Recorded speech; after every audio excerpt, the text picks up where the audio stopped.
Nelayan di sejumlah wilayah di Kabupaten Lombok Timur kembali libur melaut akibat kembali meningkatnya curah hujan dan angin kencang sejak sepekan lalu. Di perkampungan nelayan Kecamatan Labuhan Haji, para nelayan memilih tidak turun ke laut karena cuaca yang tidak bersahabat dan besarnya gelombang.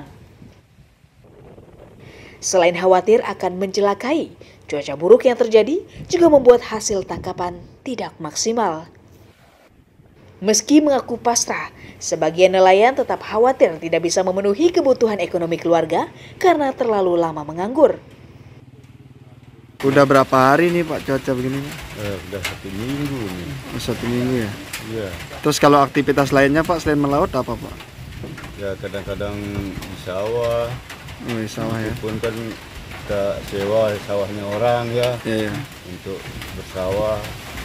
Tapi ya ada juga yang tidak ada menyewa.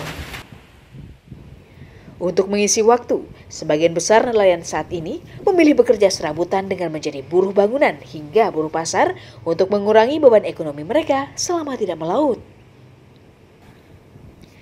Muhtadun melaporkan dari Kabupaten Lombok Timur.